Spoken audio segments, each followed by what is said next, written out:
प्रिय श्रोते हो, विकास बलवंत शुक्लचा नमस्कार. आज आपण ऐकणार आहोत अरेबियन नाईट्सचा 16वा भाग.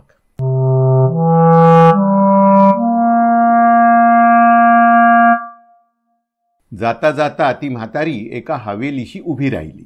तिच्या दरवाजावर तिने थाप मारताच एका दासाने तो उघडला. नंतर त्या म्हातारीने त्यास आत नेऊन एका दिवाणखान्यात बसविले आणि मी आपल्या धनिणीस घेऊन येते असे म्हणून ती निघून गेली. तो दिवाणखाना चांगला भव्य असून तेथील सामान फार उत्तम होते. त्यावरून हे कोणातरी मोठ्या श्रीमंताचे घर आहे असे अल नास्करास वाटले. त्या ठिकाणी अंमळ उष्मा होत असल्यामुळे त्याने पागोटे काढून ठेवले आणि खिडकीजवळच्या एका कोचावर वारा घेत तो पडला. इतक्यात घर धनीण आली. तिच्या अंगावरील दागिने व पोशाख बरीच उत्तम होती व तिचे सौंदर्य तर फारच उत्कृष्ट होते. तिला पाहताच तो उठून उभा राहिला. ते पाहून ती म्हणाली, महाराज, अहो उठला कशाला, बसा खाली. आणि असे भाषण करून तीही त्याच्या शेजारी येऊन बसली. तुम्ही भेटलात, फार उत्तम झाले.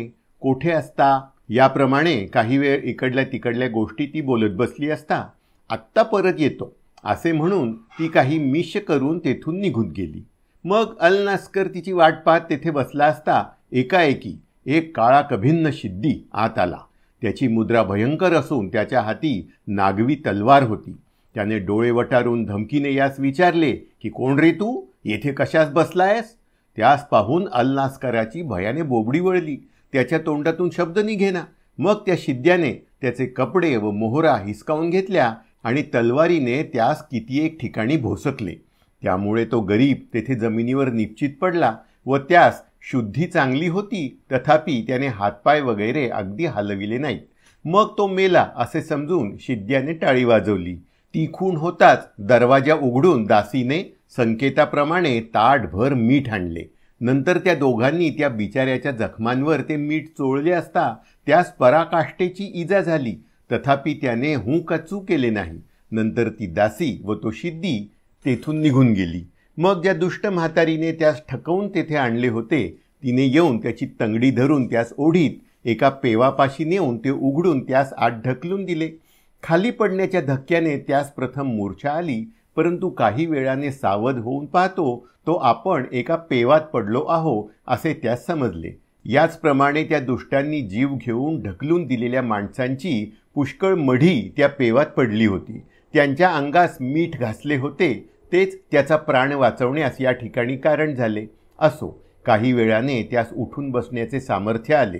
मग दुसऱ्या दिवशी रात्री तो उठून त्या पेवाचे दार युक्तीने उघडून बाहेर आला आणि अंगणात अंधाराच्या एकीकडल्या एका ठिकाणी दडून बसला. सकाळी ती दुष्ट म्हातारी आणखी लोक फसवून आणण्याकरिता बाहेर निघून गेली. तेव्हा तिने थोरला दरवाजा उघडला. त्या संधीस ती बाहेरून दूर गेल्यावर हाही हळूच आपल्या ठिकाणाहून निघून त्या मारेकऱ्याच्या घरातून पळून गेला. तो प्रथम न्हावी सांगतोय माझ्या घरी आला आणि झालेली सर्व हकीकत त्याने मला सविस्तर सांगितली. नंतर मी त्यास पथ्यपाणी घालून व उत्तम प्रकारची औषधे देऊन 1 महिन्यात चांगला बरा केला. मग त्याने मनात निश्चय केला की ज्या दुष्ट कृतघ्न म्हातारीने आपणास फसवून जीव घेण्याची मसलत केली तिचा आधी सूड घ्यावयाचा. नंतर त्या उद्देशाने त्याने काचेच्या तुकड्यांनी भरलेला एक मोठा खिसा कमरेस बांधून व छानदार तलवार लपवून जवळ घेऊन म्हाताऱ्या बाईचे सोंग घेऊन तो बाहेर पडला. नंतर काही वेळ इकडे तिकडे रस्ते धुंडाळल्यावर एका गल्लीत ती दुष्ट म्हातारी त्याच्या दृष्टीस पडली. मग तिच्याजवळ जाऊन जनानी स्वर काढून तो तिला म्हणाला की बाई, मी नवखी असल्यामुळे या शहरातील मला अगदी माहिती नाही. मी इराणाहून कालच येथे आले. मजपाशी 500 मोहरा आहेत, त्या मला पारखून घ्यावयाच्या आहेत व खर्चाकरिता त्यापैकी 1-2 रुपये मोडून खुर्दा करावयाचा आहे. तर बाई, मला सराफ आळी कोठे आहे ती सांगाल तर मोठे उपकार होतील. हे भाषण त्या म्हातारीस खरे वाटून तिला मोठा हर्ष झाला. तिला वाटले की आपणास खाशी शिकार सापडली. मग तिने उत्तर केले, बाई, तुम्ही मला विचारले, फार चांगले झाले. तुमचे श्रम वाचले. आता माझ्या घरी चला. माझा मुलगाच सराफ आहे. तो तुमच्या मोहरा चांगल्या पारखून देईल व तुम्हास रुपये व खुर्दाही त्याच्यापाशी मिळेल. तर चला बरं लवकर मजबरोबर. उशीर झाला तर तो कदाचित आपल्या दुकानावर निघून जाईल. मग अल नास्कर त्या ढोंगी म्हातारीच्या मागून त्या पूर्वीच्या वाड्यात गेला. नंतर तिने त्यास पहिल्या दिवाणखान्यात नेऊन तेथे बसविले व मी मुलाला बोलावून आणते असे निमित्त सांगून ती आपण निघून गेली. इतक्यात तो दुष्ट पूर्वीचा शिद्दी म्हातारीच्या मुलाच्या मिशाने तेथे येऊन त्यास म्हणाला, बाई, तुमच्या मोहरा पारखावयाच्या आहेत ना, या माझ्या मागून या खोलीत, तेथे पारखून देतो. असे म्हणून तो त्यास मारण्याकरिता त्या खोलीत घेऊन चालला. परंतु अलनास्करास ते कपट ठाऊक होते. त्याने होय म्हणून मागून जात असता आपल्या झग्यातून लपवून ठेवलेली तरवार हळूच काढून त्या द्वाड शिद्याच्या मानेवर असा सपाटून वार मारला की एका तडाक्याने त्याचे डोके साफ तुटून जमिनीवर जाऊन पडले. नंतर एका हातात ते डोके घेऊन आणि दुसऱ्या हाताने ते धड तंगडीला धरून त्याने ओढीत त्या पूर्वीच्या पेवापाशी नेले आणि दार उघडून दोन्ही आत टाकून दिली. इतक्यात संकेताप्रमाणे ती दासी मिठाने भरलेले ताट घेऊन आली, पण अलनास्कर हातात रक्ताने भरलेली नागवी तरवार घेऊन उभा आहे, तो म्हातारी नाही असे पाहून ती दासी हातातले ताट खाली टाकून पळू लागली. परंतु न्हावी सांगतोय, माझा भाऊ जलद धावणारा असल्यामुळे त्याने तत्काळ गाठून तिचेही डोके उडवले. हा गलबला ऐकून काय धांदल आहे म्हणून पाहावयास ती ढोंगी म्हातारीही तेथे आली.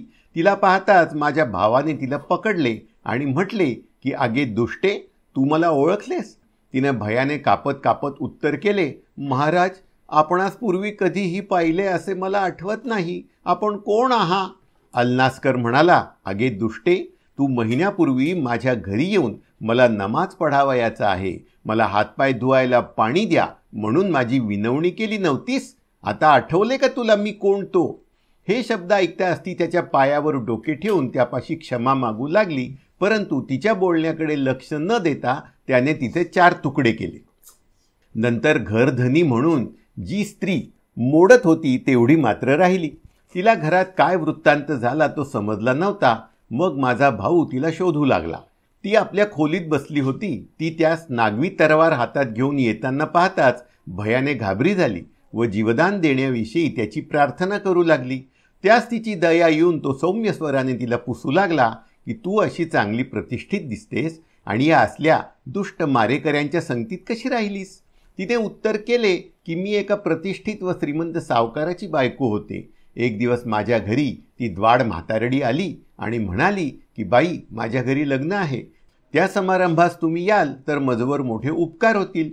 असे म्हणून तिने फारच गळ घातली व मीही मूर्खपणाने तिच्या बोलण्यावर विश्वास ठेवून शेवटी होय म्हटले. मग मी अंगावर पुष्कळ दागिने घालून व उत्तम प्रकारचा पोशाख करून व बरोबर 100 मोहरांची थैली घेऊन तिच्याबरोबर या वाड्यात आले. येथे मला त्या मेल्या शिद्याने कैदी करून टाकिले. या गोष्टीस आज 3 वर्षे झाली. मला येथे राहण्याची अगदी खुशी नव्हती, पण काय करू, निरुपाय होऊन राहणे कपाळी आले. माझ्या भावाने विचारले, अगे, पण हा शिद्दी असे लोकांचे जीव घेऊन त्यास लुटीत होता तेव्हा त्याने पैसा खूप जमवला असेल, नाही बरे? तिने उत्तर केले, पैसा पुष्कळ म्हणून काय विचारता? त्याने अशी जबरदस्त दौलत जमवली आहे की तुम्ही घेऊन जाल तर तुमच्या 7 पिढ्यांचे दारिद्र्य नाहीसे होईल. असे बोलून तिने अलनास्करास एका खोलीत नेले. तेथे सोन्याने भरलेल्या इतक्या पेट्या पडल्या होत्या की त्या पाहून त्याची छातीच दडपून गेली. त्यास भ्रांती पडली की मी जागा आहे की स्वप्न पाहत आहे कोण जाणे. नंतर ती स्त्री त्यास म्हणाली की, अहो, पाहता काय, जा लवकर, हमाल घेऊन या आणि हे द्रव्य आपल्या घरी घेऊन जा. हे सर्व आता तुमचेच आहे. या गोष्टीविषयी माझ्या भावास विशेष आग्रह करण्याची गरज नव्हती. तो तत्काळ बाहेर गेला व होईल तितकी जल्दी करून 10 ओझेवाले घेऊन आला. परंतु तेथे येऊन पाहतो तो वाड्याचा थोरला दरवाजा उघडा पडला होता. तो पाहून त्यास आश्चर्य वाटले. परंतु आत जाऊन पाहतो तो त्याहीपेक्षा नवलाची गोष्ट त्याच्या दृष्टीस पडली.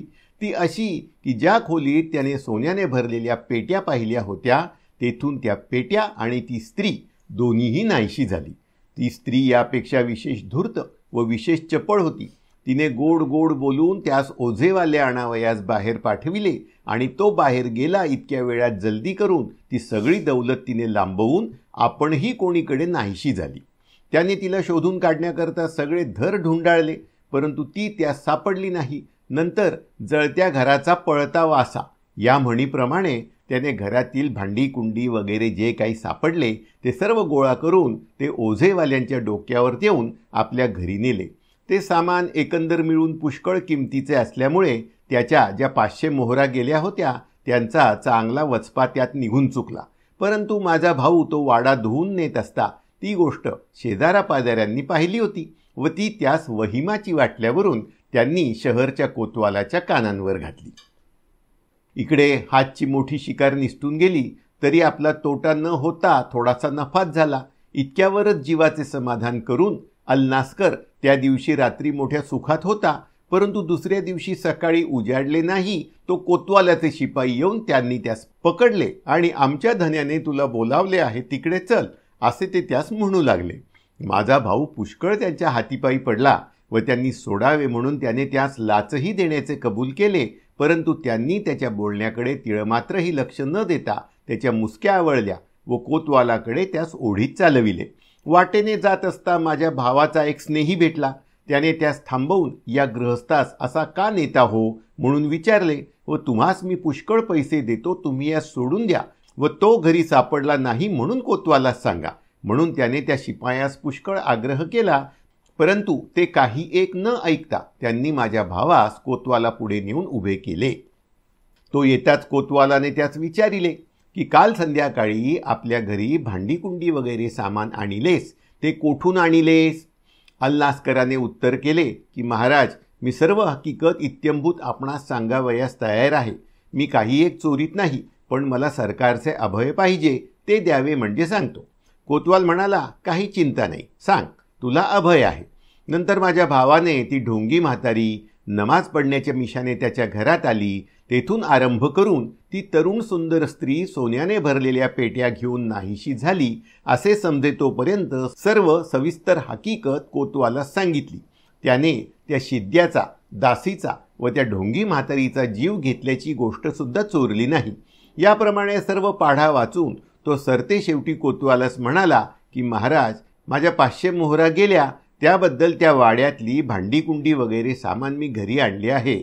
माझा निष्कारण तोटा झाला हे मनात आणून सरकारांनी ते मला राखू द्यावे, त्यात मी काही अन्याय केला आहे असे मला वाटत नाही. कोतवालाने तो मजकूर ऐकून घेतल्यावर तत्काळ आपले शिपाई पाठवून माझ्या भावाच्या घराहून तो सर्व माल आणविला.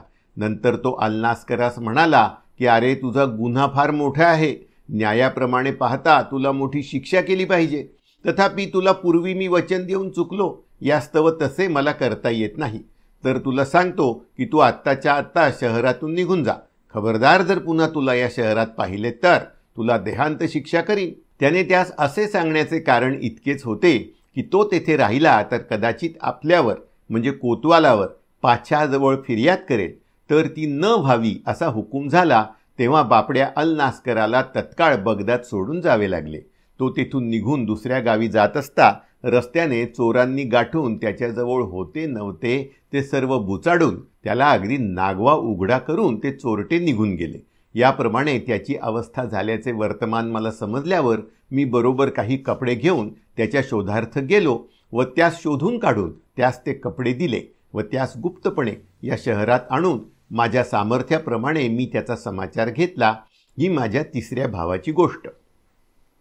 न्हावी पातशाहस म्हणतो, महाराज, आता माझ्या 4थ्या भावाची मात्र हकीकत सांगावयाची राहिली आहे, ती सांगतो. सरकारांनी मेहरबानी करून ऐकावी म्हणजे झाले. न्हाव्याच्या 4थ्या भावाची गोष्ट. माझ्या 4थ्या भावाचे नाव होते शाकबक. त्याच्या ओठांवर केस असत. तो बराच उद्योगी होता. आमचा बाप मेला तेव्हा त्याच्या वाट्यात जे 100 रुपये आले होते ते त्याने व्यापारात घालून आपला बराच निर्वाह चालविला होता. परंतु पुढे काही दिवसांनी त्याचे दैव फिरून त्याचा रोजगार एकदम बुडला व अन्न मिळेनासे होऊन तो भीक मागू लागला. हा भीक मागण्याचा धंदा त्याने मोठ्या धूर्तपणाने चालविला होता. तो दारावरील पहारेकऱ्यांची किंवा घरातील चाकरांची आर्जवे करून किंवा त्यास लाच देण्याचे कबूल करून श्रीमंत लोकांच्या घरात प्रवेश करून घेई व यजमानापर्यंत जाऊन त्यास आपले दैन्य दाखवी, म्हणजे बहुत करून त्यापासून त्यास चांगली भिक्षा मिळे. एक दिवस तो रस्त्याने चालला असता एक मोठी टोलेजंग हवेली त्याच्या नजरेस पडली. मग दरवाजातून डोकावून आत पाहतो तो तेथील चाकर माणसांच्या संख्येवरून व आतील ऐश्वर्यावरून तो वाडा कोणी मोठ्याच श्रीमंताचा असावा असे त्यास वाटले. नंतर तो जवळ जाऊन हा कोणाचा एवढा मोठा वाडा म्हणून देवडीवरील एका पहारेकऱ्यास विचारू लागला. पहारेकऱ्याने उत्तर केले की अरे असा सवाल करतोस तो तू आलास तरी कोठून? हा आमीर साहेबांचा वाडा आलम दुनियेला ठाऊक असता तुला कसा समजला नाही? त्या अमीराच्या उदारपणाविषयी व गरिबांस धर्म करण्याविषयी चोहीकडे मोठा नावलौकिक गाजत होता व ती कीर्ती शाकबक यानेही पुष्कळ ऐकिली होती. त्यावरून तो त्या पहारेकऱ्याजवळ काही भीक मागू लागला. पहारेकरी म्हणाला, अरे बाबा, तू असा भीतोस का? तू खुशाल आत यजमानाकडे जा. वाड्यात भिकाऱ्यात जावयाची बंदी अगदी नाही. यजमान असतील तेथे जाण्याची त्यास एकंदर परवानगी आहे. तर तू त्याकडे बेधडक जा, ते तुला खचित संतुष्ट करून परत लावतील. इतक्या ममतेचे भाषण पहारेकरी करील असे माझ्या भावास काही वाटले नव्हते. मग त्याने त्या पहारेकऱ्याचे पुष्कळ आभार मानून त्याच्या परवानगीने तो वाड्यात शिरला.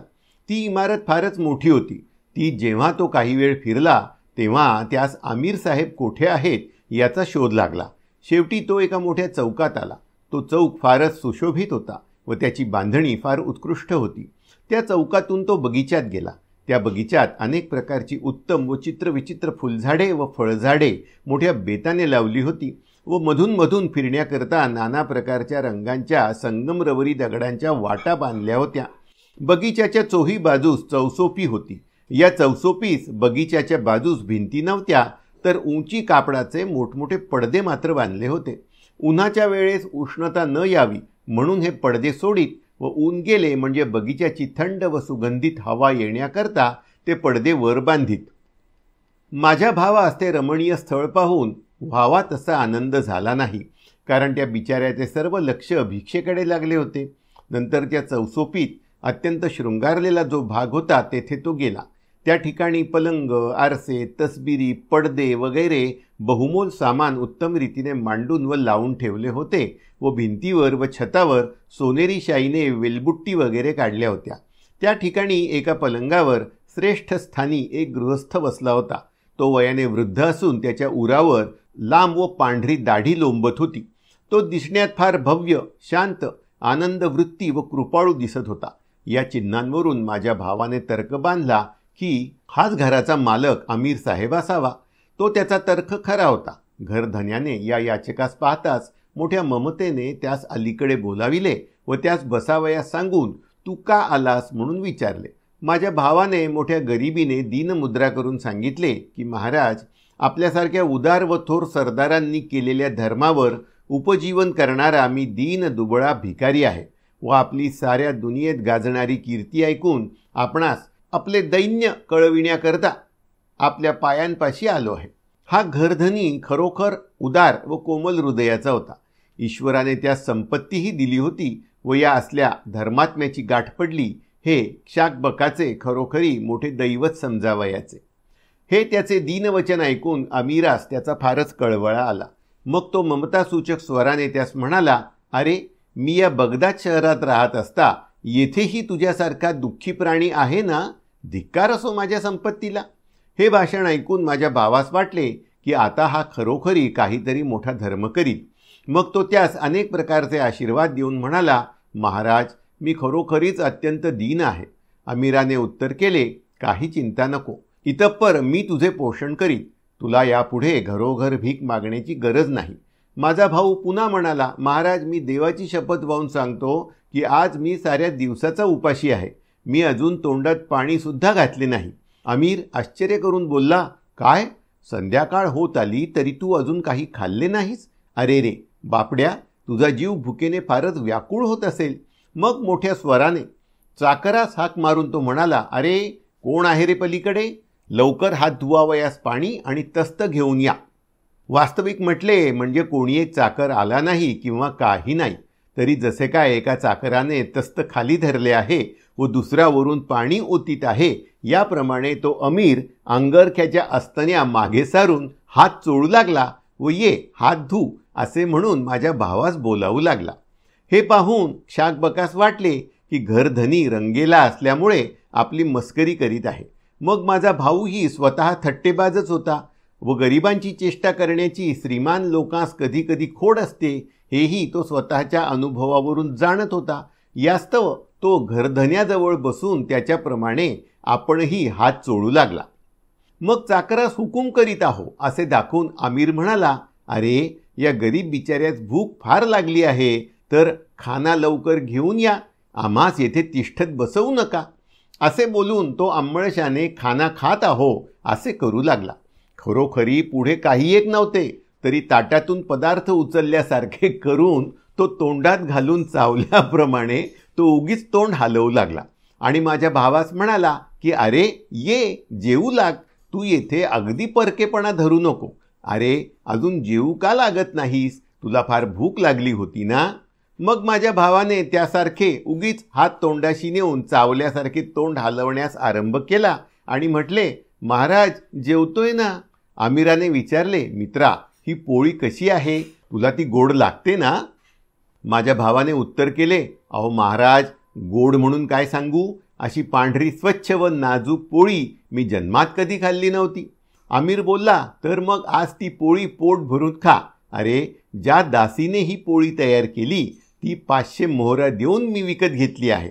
माझ्या भावाने केवळ कल्पनेने जी पोळी खाल्ली होती तिची व ती करणाऱ्या स्वयंपाकिणीची याप्रमाणे तारीफ केल्यानंतर त्याने पुन्हा चाकरास हाक मारून त्यास शिजवलेली बकऱ्याची सागोती आणावयास सांगितली. खरोखरी म्हटले म्हणजे सागोती बिगोती काही आली नाही किंवा काही नाही. तथापि स्वतः ती खाल्ल्यासारखे करून त्याने माझ्या भावास विचारले की अशी मसाला लावून तयार केलेली सागोती तू पूर्वी कधी खाल्ली होती की नाही. त्याने उगीच मिटक्या मारून उत्तर केले, महाराज हा पदार्थ तर फारच उमदा झाला आहे, असा पूर्वी मी कधीच खाल्ला नव्हता आणि यामुळे त्यावर मी इतका तुटून पडलो आहे. आमिर म्हणाला, तुला पदार्थ आवडतात हे पाहून मला फार संतोष वाटला, तर तबकातले सर्व पदार्थ तू खाऊन टाक, परत जाऊ नकोस. इतक्यात त्याने चाकरास आज्ञा केली की मध, बेदाणा, पिस्ते वगैरे गोड मसाला भरून तयार केलेले बदक घेऊन या. मग पोळी आणि सागोती याचप्रमाणे बदक आल्यावर घरधन्याने त्याच्या वाखाणणीस प्रारंभ करून म्हटले की हे बदक फारच उत्तम आहे, तरी तू याचा एक पंख व पाय मात्र मासल्याकरिता खाऊन पहा. फार खाऊन पोट भरू देऊ नको. अद्यापि उत्तम उत्तम पक्वान्ने पुष्कळ यावयाची आहेत व ती खावयास भूक असू दे तुझ्या पोटात. सारांश याचप्रमाणे त्याने किती एक पक्वान्ने चाकरांकडून आणविली व माझ्या भावाने याचप्रमाणे ती खाल्ली. वास्तविक म्हटले तर तो बिचारा भुकेने खरोखरी व्याकुळ झाला होता व या कल्पनेतल्या मोठमोठ्या उमद्या पक्वांनापेक्षा त्याला साधी भाकरसुद्धा मिळाली असती तरी त्याने त्या सर्व पक्वांनास लाथ मारून ती भाकर मोठ्या आनंदाने खाल्ली असती. असो, आमिराने माझ्या भावास जी मानसिक मेजवानी घातली ती त्याने कोकराच्या सागोतीप्रमाणे दुसऱ्या कोणत्याही जिन्सांची तारीफ केली नाही.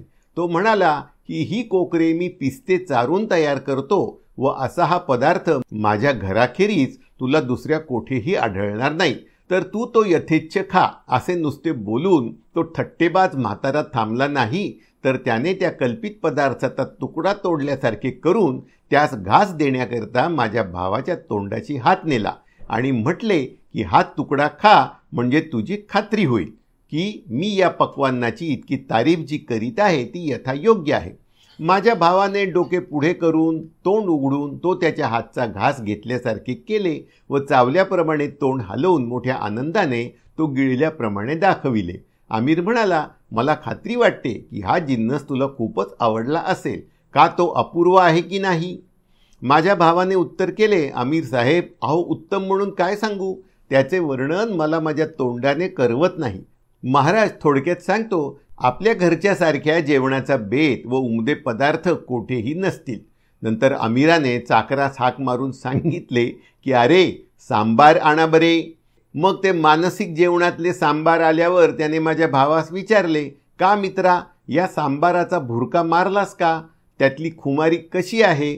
माझ्या भावाने उत्तर केले, आमिर साहेब, असे सांबार मी या जन्मात कधी चाखले नाही, फारच उत्कृष्ट आहे. महाराज, यात खुबी अशी आहे की यात लवंगा, वेलदोडे, जायफळ, मिरी, आले, केशर वगैरे अनेक मसाल्याचे जिन्नस घातले आहेत, परंतु ते अशा बेताने घातले आहेत त्यांची रुची व स्वाद एकमेकांच्या योगाने न झाकता निरनिराळी अनुभवास येत आहेत.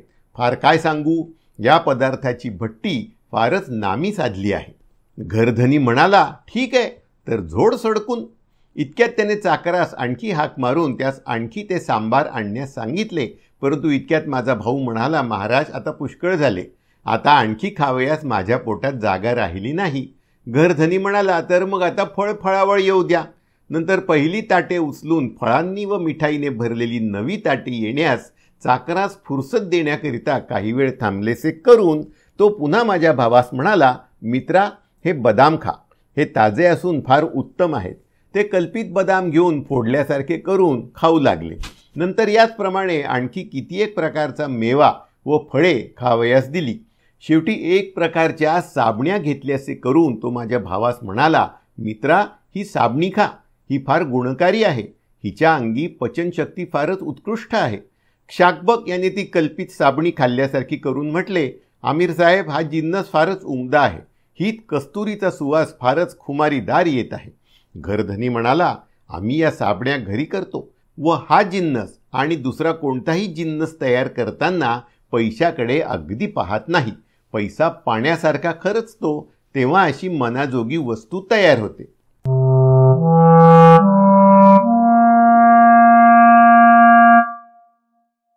अरेबियन नाईट्सचं हे वाचन आपल्याला माझ्या विकासवाणी या यूट्यूब चॅनलवरून ऐकायला मिळत आहे. आपणास हे अभिवाचन कसे वाटले हे अवश्य कळवा. आपल्या प्रतिक्रिया व्हिडिओखाली कमेंट करून किंवा मला व्हॉट्सअपवर कमेंट पाठवून कळवाव्या ही नम्र विनंती.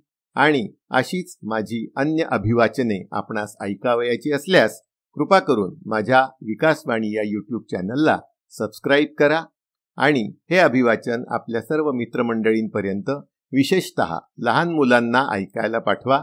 कारण सध्याची मुलं ही या जुन्या कथा ऐकत नाहीत, वाचन करत नाहीत. तर हा जो आपला वारसा आहे, हा आपल्या जुन्या मराठी भाषेतला एक अनमोल ठेवा आहे, तो आपण सर्वत्र पोचविण्यासाठी एक चांगलं काम कराल असं मला वाटतं. धन्यवाद.